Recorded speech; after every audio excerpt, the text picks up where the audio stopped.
हरे कृष्ण ग्रंथराज श्रीमद्-भागवतम की जय। श्रील प्रभुपाद की जय। श्रीमद्-भागवतम in story form, chapter 113. Lord Krishna teases Queen Rukmiṇī. Talks between Krishna and Rukmiṇī. Canto 10. Once, as Krishna was sitting on Rukmiṇī's bed, he was being fanned by one of her maid servants. Then, being eager to serve Krishna, Rukmiṇī took the chamara yak-tail fan from her maid servant and personally began to fan him. Queen Rukmiṇī's quarters were exquisitely beautiful. A canopy hung over the bed, having brilliant strings of pearls and jewels served as lamps. Garlands of flowers were placed here and there, and the moonlight shone through the lattice windows. The breeze was scented by the parijata plants in the garden, and in that atmosphere, Rukmiṇī served her husband as he reclined on her bed, which was as soft and as white as the foam of milk. Although Rukmiṇī had grown up sons, she was beautiful beyond compare. Being the goddess of fortune herself, as Krishna contemplated Rukmiṇī's charming face, which was adorned with curly hair and a bright, cheerful smile, he felt pleased. The Lord assumes various forms to enact his pastimes, and he was gratified to see how the form that the goddesses of fortune had assumed was just suitable for her to serve as his consort. When Narada had presented a parijata flower to Rukmiṇī, Satyabhama had become envious. So, when Satyabhama received an entire parijata tree, Krishna expected Rukmiṇī to ask for something more. But Rukmiṇī never even mentioned the incident, for she was very grave and satisfied with her service. Krishna then thought of another plan to try and see Rukmiṇī's face in an agitated condition. Although he had so many wives, Krishna liked to create a situation whereby his wife would criticize him in the irritation of love, so that he could enjoy these pastimes. Krishna thus spoke to Rukmiṇī as follows: My dear princess, you were sought after by many powerful kings who were very wealthy, influential, handsome, and generous. When these suitors stood before you, maddened with lust, why did you reject them and choose me, who is not at all their equal? Indeed, after killing my maternal uncle, I have taken shelter in the ocean out of fear of all these kings, practically abandoning my royal position. Women often have to suffer when they stay with men whose behavior is uncertain and who pursue paths that are not approved by society. I have practically no material possessions and am worshipped by similarly impoverished persons. Those who are wealthy rarely worship me. Marriage and friendship are proper between two people who are equal in terms of birth, wealth, physical appearance, and influence, but never between a superior and an inferior. O Vaidarbhi, not being far-sighted, you did not realize this, and so made a great mistake by choosing me as your husband. After all, I was born as a village boy, and thus grew up without a very good idea of behavior. Indeed, I am glorified only by deluded beggars. Now you should accept a more suitable husband for now you should accept a more suitable husband, a first class Kshatriya who can help you achieve all that is desirable in this life and the next. I only carried you away out of hatred for my rivals like Sishupala, Salva, Jarasandha, and Dantavakra. For my purpose is to curb the strength of the weak. The truth is, I care nothing for wives, children, and wealth, for I am satisfied within myself and am interested in self realization like my devotees.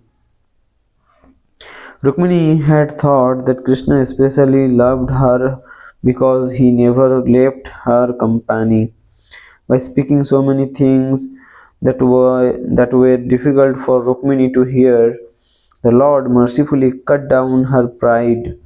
Rukmini became perplexed and frightened at the thought of possible separation from Krishna, and so her heart began to palpitate, palpitate,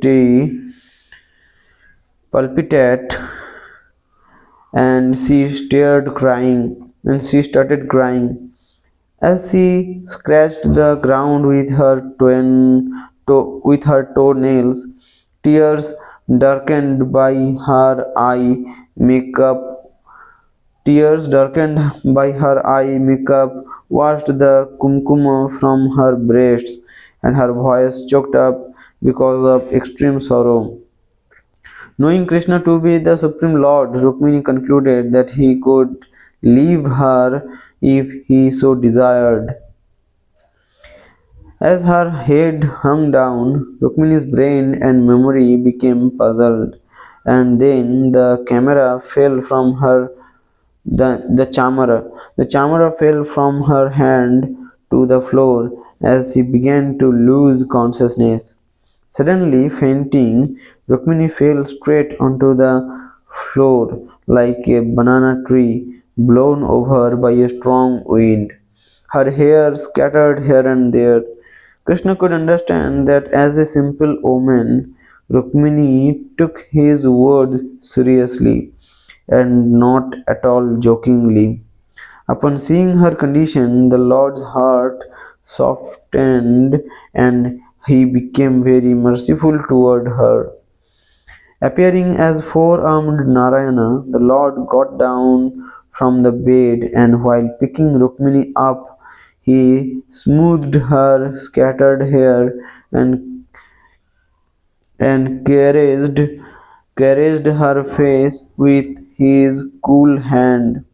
After wiping the tears from her breasts and eyes, Krishna embraced Rukmini, understanding the seriousness of her love.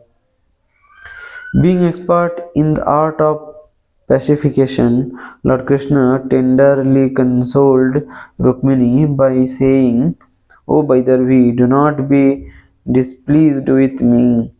I know that you are fully devoted to me.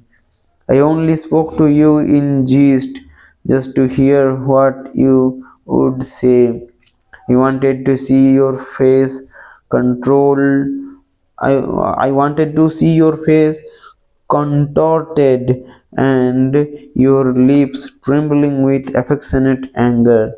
I wanted to see the corners of your eyes throwing sharp glances and your beautiful eyebrows knit in a frown. I am sorry because I did not know that you would take my words so seriously. After all, the greatest pleasure for married men is to pass the time joking with their beloved wives. After hearing this, Rukmini became pacified and freed from the fear that Krishna would reject her. Smiling bashfully, she cheerfully cast her affectionate glances upon the Lord's face while saying, "O lotus-eyed one, what you said in jest is actually true. I am indeed an unsuitable match for the Supreme Personality of Godhead. Your claim that you are without material possessions is also true, because there is nothing outside of you. There is nothing for you to possess.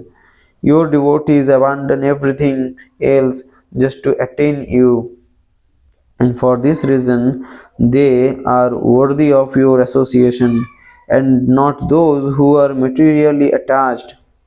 With the twang of your saranga bow, you drove off the assembled kings and carried me away as your rightful claim. It is not correct to say that you fled and took shelter in the ocean out of fear of those kings. A woman who fails to understand the glories of your lotus feet becomes completely fooled. Thus, she accepts as her husband a bag of skin decorated with mustache, beard, and other hair, and filled with muscles, bones, blood, polluted air, stool, urine, mucus, bile, and parasites. It is true that because you are self satisfied, you rarely turn your attention toward me. Still, I pray that you bless me with unwavering devotion for your lotus feet. Lord Krishna said, "O princess, I deceived you just so that I could hear you talk like this. I have now experienced the pure love and chaste attachment that you have for me. Even though you became disturbed by my words, you did not deviate from me in the slightest. In all my palaces, I can find no other wife as loving as you. When you sent a messenger to me and there was some delay in my arrival, you began to see the whole world as void. Indeed, you were ready to give up your body, which could never have been given to anyone but me. May this greatness of yours remain with you always. I can do nothing to reciprocate except thank you for your devotion." In this way, the Supreme Lord enjoyed with the goddesses of fortune, engaging in lovers' talks and thus enjoying conjugal love in complete perfection. In the palaces of his other wives, Lord Krishna behaved in a similar fashion. Hare Krishna.